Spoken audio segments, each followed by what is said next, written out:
Là, c'est un point que je donne à Aurore Berger. Monsieur Macron tente la même chose. Il a perdu les élections et il tente d'introduire une fiction qui serait, il n'y a pas de problème, je reconstitue une espèce de coalition qui va me permettre de poursuivre la même politique. Parce que dans toute notre discussion, on ne discute pas du fond. Qu'est-ce que veut Emmanuel Macron? Il veut poursuivre cette politique quand même, qui est une politique d'offre, de compétitivité, en gros, qui a été d'avantager de manière outrageuse les revenus de la finance pour faire en sorte que les capitaux arrivent en France, globalement, d'accord, produisant les inégalités les plus grandes. Donc, il veut poursuivre cette politique, ça a été ça. Et d'ailleurs, je vous fais remarquer une chose, c'est que si vous vous souvenez, au départ, quand il s'agit de dire, on veut pas, M. Macron disait, je ne veux pas d'insoumis au gouvernement. Et les insoumis ont dit, OK. Si on est un problème, on est prêt à ne pas rentrer au gouvernement. C'est vrai qu'ils se sont mis de côté. Il a dit après, mais non, on ne veut pas du programme en réalité du NFP. Donc c'est bien la question du programme qui est posée. Donc il essaie de construire quelque chose pour poursuivre sa politique. Oui, mais... Attendez, laissez-moi terminer. Il continue. Et là, rebelote, il essaie de le refaire avec, j'allais dire, à nouveau un cordon sanitaire qui permettrait d'exclure LFI. Qu'est-ce que ça veut dire exclure LFI? Alors, il y a la version d'Aurore Berger, bien introduite par monsieur... Oui, c'est faux. Oui, c'est faux. Il y a la version d'Aurore Berger. En réalité, qu'est-ce que c'est LFI? C'est le fait que la gauche, depuis des années, qui était sur une ligne d'accompagnement, revient sur une ligne de rupture avec le système capitaliste financiarisé. Voilà la question. Merci de parler du capital. C'est ça que M. Macron veut éviter. Donc, il propose du coup, soi-disant à la gauche raisonnable, de revenir sur un programme, et on voit bien, attendez, laissez-moi terminer, on voit bien que dans les conditions, les conditions qui sont fixées, c'est quoi? C'est dire abrogation de la réforme des retraites, ah non, là c'est trop. Donc j'entends Jérôme Gage qui dit bon d'accord, abrogation de la réforme des retraites, on va mettre de côté, on va mettre une conférence de financement. Et vous verrez qu'au fur et à mesure, tout ce qu'on met, tout ce qu'on met dans le programme, il n'y aura pas le gel. Laissez pas croire qu'il y aura le gel. Les gens avec qui vous voulez parler de vous associer, ils ont organisé une obstruction jusqu'à minuit pour que la majorité de l'Assemblée, qui était très large, ne vote pas l'abrogation de la réforme des retraites. Donc attendez, merci de le dire. Merci de dire les facts. Alors, oui, non, mais moi aussi, j'aimerais poser une question. Juste, non, mais vous pourrez terminer dans un instant. Il y a une solution. Et oui, Jean-Philippe Togassi, pour développer la situation. Oui. D'accord. La solution, ça serait de respecter le suffrage universel et de permettre effectivement à la coalition arrivée d'essayer d'appliquer son programme avec d'appliquer son programme avec le fait de tenter des compromissions. Et si on n'y parvient pas et que M. Macron ne veut pas, le point de blocage pour essayer de redébloquer la situation, c'est lui. Et c'est pour ça qu'on dit dans ce cas-là, c'est sa démission. Voilà. Et on va écouter dans un instant le président de la République là-dessus. Je signale qu'il y a 3 personnes qui sont sur des gradins et qui, dans un instant, rejoindront ce débat animé vif et passionnant pour comprendre ce qui est en train de jouer. Juste avant d'entendre Emmanuel Macron, je prolonge la question d'Apolline et effectivement l'incompréhension. Nouveau Front populaire, est-ce que ça existe? Est-ce que ça existe plus? Là, on voit vos échanges, franchement, il n'y a plus grand-chose en commun entre vous. Est-ce que ça existe encore, le nouveau Front populaire, oui ou non, Jérôme Gade? Ce qui existe, c'est les aspirations dans le pays. Non, mais vous ne répondez pas à la question. Est-ce que ça a encore du sens d'envisager de vous voir travailler ensemble? Mais on travaille ensemble, texte par texte, et je souhaite que tous ceux qui veulent servir sur la question du pouvoir d'achat, sur la question du logement, est-ce que le nouveau Front populaire, ça existe encore? Mais le nouveau Front populaire, c'était une marque pour une élection. Il n'y a pas d'intergroupe nouveau Front populaire à l'Assemblée nationale. Donc c'est terminé. Il y a par contre des combats communs qui ont été menés, et moi je suis fier de les avoir continué à les mener, nonobstant les désaccords de principe que je peux avoir avec les uns et les autres. Après, sur la participation au gouvernement, parce que c'est que ça la question qui se pose à la fin, et chacun prendra ses responsabilités. J'avais entendu Jean-Luc Mélenchon qui avait dit on peut être dans un soutien sans participation. Si demain on a des avancées concrètes, je prends un exemple concret, puisque c'est la première priorité, c'est le vote d'un budget, et notamment de la sécurité sociale, puisque ça a chuté sur ça. Si demain, dans le compromis, on arrive à avoir 3 milliards de plus pour les hôpitaux, les EHPAD qui en sont à l'os, ils prendront leurs responsabilités. Soit ils voteront contre, soit ils s'en tireront, mais chacun sera jugé par les électeurs qui diront on a eu Jérôme Gage. J'ai une toute petite question. Si on ne met pas la charrue avant les bœufs, vous avez dit le programme avant le gouvernement, on verra, il faut d'abord se mettre sur une plateforme commune. Est-ce que vous souhaitez, vous, qu'autour d'une même table se retrouvent pour discuter, vous, Aurore Berger, Éric Coquerel? Puisque, de ce que je comprends, Aurore Berger dit, même dans les discussions, on ne discutera pas avec les insoumis. Je l'ai déjà dit plusieurs fois. Et est-ce que c'est un point bloquant pour vous? Est-ce que vous allez dans des... Bon, ils abusent quand même, ils font que de forcer sur est-ce que vous allez bosser avec la LFI et ceci. C'est bon les gars, c'est bon. Les journalistes, on va pas faire ça pendant au moins 40 minutes là, ça suffit maintenant. Discussion sans les insoumis ou pas? Je vais vous répondre et je vais citer David Amiel qui est dans le groupe de... Merci Caracat, qui a dit si on met des lignes rouges au début d'une négociation, alors il n'y a pas de négociation. Donc la France insoumise doit être autour de la table. Discuter avec l'ensemble des des forces politiques de l'arc républicain à l'Assemblée nationale pour regarder si on trouve des accords projet par projet. Après, c'est autre chose de savoir qui participe au gouvernement. Ça, c'est une autre question. Vraiment de la discussion. Après, ils peuvent nous vraiment dire, de la discussion. On censure s'il y a un tel pour ou un vous, tel. la France insoumise est à la table des discussions, c'est très clair. Il faut être efficace et pragmatique dans la période et pas s'enfermer dans les couloirs. C'est ça vraiment avancer. C'est ça. Alors, non, c'est au contraire, ça fait avancer. Mais est-ce que j'ai encore un tout petit peu d'autorité sur ce plateau? Très peu. Bon. Autant qu'Emmanuel Macron. Ah bah je vous remercie. Venant de vous, Étienne Gernel, je ne suis pas certain de prendre ça comme un compliment. On continue à discuter tout ça. Je voudrais qu'on réécoute le président de la République, puisque à l'occasion de cette allocution, c'était il y a un peu moins d'une heure, il a répondu à celles et ceux, Éric Coquerel de façon très directe, Jean-Philippe Tanguy de façon parfois un peu moins directe, qui appellent à son départ. Écoutez Emmanuel Macron. Le mandat que vous m'avez démocratiquement confié est un mandat de 5 ans et je l'exercerai pleinement jusqu'à son terme. Ma responsabilité exige de veiller à la continuité de l'État, au bon fonctionnement de nos institutions, à l'indépendance de notre pays et à votre protection à tous. Je le fais depuis le début, à vos côtés. Voilà, Emmanuel Macron qui rappelle donc qu'il ira au bout de son mandat en réponse à tous ceux qui souhaitent son départ. J'accueille sur ce plateau Mathieu Croissando, bonsoir. Bonsoir à tous. Journaliste politique BFM TV, on vous retrouve tous les matins sur ce plateau dans Première Édition. Et bonsoir Natacha Polony, directrice de la rédaction de Marianne. Jean-Philippe Tanguy, là encore sur ce même plateau hier soir avec Apolline de Malherbe, vous expliquiez que à la fin des fins, la solution institutionnelle, à partir du moment où Emmanuel Macron avait usé d'un remaniement, il n'aurait d'autre choix que de partir s'il était, je vous cite, conforme à l'esprit des institutions de la Ve République. Il vous a répondu ce soir. Ça ne m'étonne pas qu'Emmanuel Macron ne soit pas conforme aux institutions de la Ve République. Il ne l'a jamais été, il ne le sera jamais. Par exemple, son refus systématique d'utiliser le référendum tout en parlant à longueur d'interview, sauf ce soir, sans doute, peut-il pas être confronté à son propre mensonge, prouve bien qu'il n'a jamais compris, ou en tout cas jamais voulu comprendre les institutions. Mais moi, je voudrais quand même revenir à un peu espèce de marchandage auquel on a assisté là depuis quelques minutes. C'est désolant pour les Françaises et les Français. On ne parle pas du tout de leurs problèmes. Et en fait, la vérité de l'arnaque des dernières législatives et du front anti-républicain d'opérette qui s'est opéré, et voilà, éclate sous nos yeux. Ces gens n'avaient en fait rien en commun. Soit s'aiment trop dans les coulisses, soit se détestent trop en public, sont incapables de mener notre pays dans les difficultés que nous avons à traverser, que nous devons gérer. Et c'est pas parce qu'on s'entend sur des postes et qu'on se répartit des honneurs ou ce qu'il en reste qu'on peut redresser la France. Donc quelle est la solution si vous entendez avec M. Gueï, vous entendez avec Mme Berger? Quel va être le programme? Rien du tout. Sinon la négation de ce que vous avez promis avec M. Coquerel. Tout ça n'a pas beaucoup de sens. Voilà. Bon, j'ajoute que si on nous prépare la grande coalition à l'allemande, écoutez, on peut faire un saut dans le temps, puisque les Allemands ont échoué avant nous, et que l'Allemagne est dans un triste état aujourd'hui, s'est trompée, politique énergétique, catastrophe, emmenant toute l'Europe avec eux, sur des mini-jobs payés à des taux dérisoires, avec un taux de travailleurs pauvres jamais vu pour un pays aussi riche que l'Allemagne. Attends, ils ont dit quoi? Il a dit un mini-jobs. Il a dit job, un mini-jobs. C'est ça le bilan d'une grande coalition où on allie les socialistes, les Verts. Et on en est encore loin. Non, on n'est pas si loin parce que finalement, M. Macron, c'était la grande coalition sans le dire, avec tous les gens qui ont bien voulu adhérer en marche. Ils sont plus très nombreux, c'est vrai. Et là maintenant, comme il n'y a plus d'adhérents en marche, on essaie de faire des adhésions, j'ai envie de dire, en dehors d'en marche, pour donner des ministères, des machins. Bon, tout ça va très mal finir, je le crains, pour notre Parlement qui sera décrédibilisé. J'irai jusqu'au bout de mon mandat. Emmanuel Macron sait très bien, et c'est d'ailleurs frappant dans la séquence politique, ces dernières semaines, il avait essayé d'apparaître en surplomb, d'expliquer qu'au fond, depuis la dissolution et depuis l'arrivée de Michel Barnier à Matignon, il ne se mêlait pas de politique intérieure. Là, il est obligé de le faire institutionnellement. C'est un président fragilisé qui a pris la parole ce soir. Non, mais c'est même pas qu'il est en surplomb, là, c'est qu'il est dans la stratosphère. Premier point, je ne sais pas ce que nous faisons ici à organiser une édition spéciale ou quoi que ce soit, parce que Emmanuel Macron n'a rien dit. La situation justifie, Natacha Polony. Et merci d'être là, d'ailleurs. Et c'est important pour les Français d'avoir des débats de fond et des débats politiques. Mais le prétexte de cela, l'intervention du président de la République, mais il n'y a rien dedans, mis à part l'idée que rien n'est de sa faute.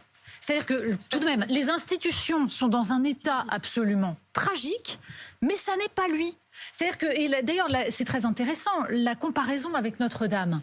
C'est-à-dire que, en gros, la France a cramé, il y a un incendie terrible, il y a des incendiaires. Et lui va rebâtir en 5 ans parce que, alors ce sera en 30 mois cette fois-ci, c'est ce qu'il nous a expliqué, ça va être absolument formidable. Mais qu'est-ce qu'il aurait pu dire, Natacha Polony ? Vous dites il dit rien, mais qu'est-ce qu'il aurait pu dire pour débloquer la situation ? Premier point, c'est cela. Voilà, il aurait pu annoncer quelque chose aux Français, leur dire exactement où on en était, en admettant que nous sommes dans une crise politique, institutionnelle, démocratique grave, et qu'il en est légèrement responsable. Deuxième point, il faut partir du principe que tant que nous ne sommes pas à une élection présidentielle, la Chambre actuelle est telle que de toute façon, rien ne peut en sortir. Personne, il faut le rappeler parce que visiblement tout le monde ne le comprend pas, personne n'a gagné les dernières législatives. Personne. Donc personne ne peut se prévaloir du vote des Français. Pourquoi ? Parce qu'il y a eu un premier tour qui a donné la dynamique au Rassemblement national et ensuite des désistements et donc un second tour qui a montré que 2/3 des Français ne voulaient surtout pas du Rassemblement national. Donc il n'y a pas de victoire. C'est pour ça que je trouve absolument effarant que les uns et les autres veuillent absolument mettre en place leur programme. En revanche, il faut, dans le temps qui nous sépare d'un prochain grand débat de fond que les Français pourront trancher, parce que c'est nécessaire. Les précédentes élections ont été enjambées. On n'a pas tranché les véritables problèmes sur ce qu'on doit faire de l'école. Les résultats en mathématiques des élèves français, nous sommes derniers de l'Union européenne, c'est une tragédie. Tout ça n'a pas été tranché parce qu'Emmanuel Macron n'a pas voulu en 2022, parce qu'il a organisé des élections législatives dans l'urgence, donc ça doit être tranché. En attendant, il faut que des gens de bonne volonté s'entendent, travaillent ensemble à peu près pour que ça tienne, en sachant qu'il n'y aura pas de rupture. Les Français veulent une rupture. Les Français veulent une rupture, mais elle ne peut pas venir dans l'état actuel de l'Assemblée. C'est ça qu'il faut admettre. Les Français veulent une rupture, mais il ne faut pas la faire. C'est pas qu'il ne faut pas, c'est qu'on ne peut pas. Les Français veulent la faire et vous proposez qu'on fasse l'inverse. Vous comprenez que Éric Coquerel, vous comprenez que ça ne peut pas tenir. Alors, je vais vous expliquer un truc mathématique. Parce que vous admettez vous-même que les Français la veulent. Je vais vous expliquer, Éric Coquerel, un truc mathématique. Quand vous avez 3/3 et que vous avez en fait une séparation, vous avez 2/3 qui ne veulent absolument pas du Rassemblement national. Ils ont fait un front républicain pour ça. Vous avez 2/3 qui veulent la rupture, c'est votre tiers à vous, et c'est le tiers du Rassemblement national, mais qui ne s'entendent pas sur le type de rupture. Et ensuite, vous avez, je termine, deux autres tiers qui sont celui du Rassemblement national et celui du groupe central, qui ne veulent pas de ce que vous incarnez, vous les insoumis. C'est un bordel en vrai. Je sais que vous respectez le suffrage populaire. Bien sûr, et je viens de vous le dire. J'estime que la souveraineté populaire, c'est important. Où le bas blesse, c'est que vous dites, il y a une majorité de Français qui veulent la rupture. Oui. Mais comme on est dans la situation... Alors, vous n'avez pas bien compris. Si, j'ai entendu. Vous n'avez pas bien compris. Vous n'êtes pas les seuls à vouloir je vais revenir. Oui, mais vous remarquerez que, par exemple, il y a une majorité de Français qui veulent l'abrogation des réformes des retraites et même une majorité à l'Assemblée nationale. Il y a une majorité de Français qui veulent taxer les ultra-riches et les grandes entreprises et une majorité à l'Assemblée nationale. Oui, mais pourquoi vous avez expliqué que vous ne voteriez jamais pour, par exemple, si c'était le Rassemblement national qui proposait l'abolition de la réforme des retraites. Éric Coquerel, vous terminez, la solution que vous proposez, c'est-à-dire un gouvernement technique qui, en réalité, continuera à peu près la politique de M. Macron, parce que c'est ça le gouvernement technique qui est en discuté, ça ne tient pas 3 ans. On peut ne pas aimer Natacha Polony, les mecs, mais elle a bien résumé ce que je répète depuis des mois et des mois, les mecs. Une assemblée aussi éclatée ne peut amener à Macron qu'à prendre une décision, sa démission. On ne peut pas gouverner avec une assemblée aussi éclatée. À moins d'avoir des convergences de partis politiques qui vont travailler main dans la main. Donc c'est le seul moyen possible. De toute façon, les gars, ça va un petit peu peut-être se débloquer demain, parce que le PS, droite républicaine, et les macronistes vont déjeuner ensemble. Ils vont déjeuner ensemble. Et on verra ce qui va en tirer de ce bordel, les gars, tout simplement. Texte après texte d'Ofla, je sais, les gars, je sais. Parce qu'au final, les macronistes ne veulent pas travailler avec le RN, mais le RN a voté des textes avec les macronistes. Indirectement, les macronistes avaient besoin du RN pour faire passer des textes. Texte par texte. Le RN a voté aussi des textes, des amendements LFI aussi, et c'est tout un jeu parlementaire qui s'est opéré, quoi. Enfin, les mecs, c'est du texte par texte, je suis d'accord. Sans compromis, ça n'avancera jamais, hélas. Bah ouais, les gars, c'est la première fois qu'on a un président qui gouverne avec de l'Assemblée comme ça, les gars, c'est pas facile. Mais c'est son problème, les mecs. Hein. C'est son problème. Non. Ça ne tient pas 3 ans parce que ça a des effets, d'accord. ça a des conséquences, ça augmente les déficits, ça baisse la croissance, ça empêche les investissements en matière écologique, etc. etc. Je vais vous dire une chose. C'est bien pour ça que la solution, c'est des présidentielles anticipées. J'ai expliqué aujourd'hui même dans Marianne que si Emmanuel Macron avait un tout petit peu de hauteur, il annoncerait aujourd'hui, Française, je vais démissionner dans un an. Donc voilà. Tout juste. Non, dans un an. Pas ce que vous demandez. Parce que s'il démissionne maintenant, on ne peut pas avoir d'élection législative et on n'a que 40 jours pour organiser une présidentielle. C'est-à-dire qu'on a deux nouveaux Il faut pour laisser le temps d'organiser une élection présidentielle dans un an. C'est effectivement un vrai débat. Et c'est effectivement pas la même chose. Un préavis, genre, je te jure, c'est un préavis. Monsieur Macron qui dit je reste 5 ans, je ne bouge pas. On est d'accord. On va essayer de continuer la politique pour être coûte que coûte. Jusqu'en Natacha Polony expliquait qu'au fond Emmanuel Macron n'avait rien dit. Vous faisiez non. Vous n'êtes pas d'accord. Vous trouvez au contraire que l'allocution était dense de signaux envoyés sur ce qu'il va faire dans les jours à venir? Il n'a pas dit ce qu'on attendait qu'il dise. Tout le monde voulait le nom d'un Premier ministre, il ne l'a pas donné, ce qui est plutôt peut-être pas une mauvaise nouvelle. Moi, je considère qu'il a levé 2 hypothèques. La première était une demi-hypothèque, c'était celle de sa démission. Qui va aujourd'hui redevenir un slogan de manif et quitter le champ des questions politiques, puisqu'il a dit qu'il irait de toute façon jusqu'au bout. On lève vraiment l'hypothèque quand on dit qu'on partira pas, parce que par définition, il n'allait pas dire l'inverse. Donc, je pense qu'en tout cas, il a été suffisamment clair. Après, on peut dire qu'il a tort, on peut dire qu'il a raison, mais en tout cas, il a fixé sa volonté, et pour le coup, cette clé-là, elle lui appartient. Ensuite, il a levé une autre hypothèque qui était combien de temps tout ça va durer? Est-ce qu'il va redissoudre l'été prochain ou non? Et visiblement, alors il ne l'a pas dit en tant que tel, et ça mériterait sans doute plus de clarté, mais il dit non, on en a pris pour 30 mois. Là encore, on peut contester cette décision, mais ça a le mérite de fixer un cadre. Et puis la troisième information qu'il a délivrée ce soir, qui encore une fois, il aurait pu le dire autrement, c'est ce fameux gouvernement d'intérêt général. C'est une expression qui ne veut rien dire, mais qu'on comprend. C'est un gouvernement d'union nationale sans certains. Et ça, il n'a pas pu l'assumer. Alors ensuite, dans ce cadre qui est fixé, c'est-à-dire il y a 30 mois, il y a un hémicycle divisé en 3 blocs. Comment ça peut se jouer? Il y a ceux avec qui personne ne veut s'allier. C'est le Rassemblement national. C'était la logique envoyée dans les urnes du Front républicain. Pas faire barrage au Rassemblement national, et c'est pour ça que des gens, c'est la seule chose qu'ils avaient en commun. Monsieur Tanguy, vous demandiez qu'est-ce qu'ils avaient en commun quand ils n'avaient rien. Ils avaient cette seule chose-là qui était de vous barrer la route. C'était pas grand-chose. En tout cas, ça a fonctionné. Ça a fonctionné. Donc il y a ceux avec qui personne ne veut s'allier, c'est le Rassemblement national. Et puis la question va savoir de se poser il est fatigué ou quoi, Tanguy? Avec personne. Il est comme ça avec ses mains là. C'est la question qui va être posée à la France insoumise. Et exactement, ça a raccroché. On ne passe pas de compromis. Non, mais vous me fournissez une transition toute trouvée, mais allez-y. Non, et je veux dire, entre ces 2 blocs-là, c'est-à-dire le Rassemblement national, 140 députés, la France insoumise, 71, si je ne m'abuse, aujourd'hui. Le Nouveau Front Populaire, c'est pas une alliance? Excusez-moi, vous dites qu'on veut s'allier avec personne. Je pense que c'est une alliance électorale. Mais non, c'est une alliance sur un programme. Oui, vous ne voulez pas sortir de cette alliance, puisque vous dites que discuter avec les macronistes. Et les filles ne disent pas on veut s'allier avec personne. En tout cas, le NFP, c'est la coalition qui est arrivée. J'entends bien. Alors, vous restez dans votre tiers, mais le tiers ne peut pas faire la majorité. Donc, c'est pour ça que ça pose une question. Et donc, si vous ne voulez vous les allier avec personne et que personne ne veut s'allier avec le Rassemblement national, il reste 366 députés. Ils vont du Parti communiste jusqu'à LR, en passant par les indépendants, les socialistes, les écologistes. Est-ce que parmi ces 366, il y en a 289 qui peuvent, peut-être à l'allemande et peut-être qu'on n'y est pas encore mûr, mais essayer de définir une espèce de cadre commun pour conduire la barque pendant 30 mois? Je ne dis pas que c'est idéal, mais en tout cas, c'est l'information qu'on a ce soir. Transition toute trouvée, puisque nous allons accueillir sur ce plateau une ancienne ministre écologiste qui, dans les colonnes du Monde cet après-midi, fait une proposition. Allez-y, Cécile Duflot, vous pouvez arriver et vous allez prendre la place seulement sur ce plateau de Jérôme Guedj. Voilà, Cécile Duflot, mais qu'est-ce qu'elle veut?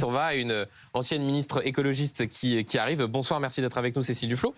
Et de fait, vous dites dans les colonnes du Monde cet après-midi... Attends, mais Jérôme Guedj, il va où? Il va partir chez CNews, là? Je comprends pas. Il va changer de plateau, là? Il dit, mon option est la constitution d'une coalition climat et sociale qui doit aller des écologistes au bloc central. Elle a changé, Cécile Duflot! Celui que vous avez à votre gauche. Physiquement, comment elle a changé? Pas beaucoup de surprises. Mais aussi...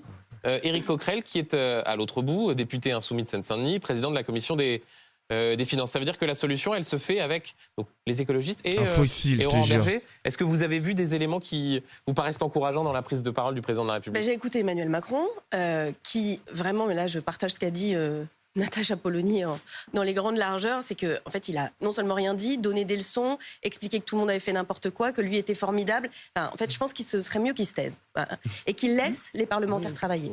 Et ensuite, ce que je dis, comme citoyenne engagée, directrice d'une ONG qui lutte contre les inégalités, c'est que nous sommes dans une situation extrêmement périlleuse.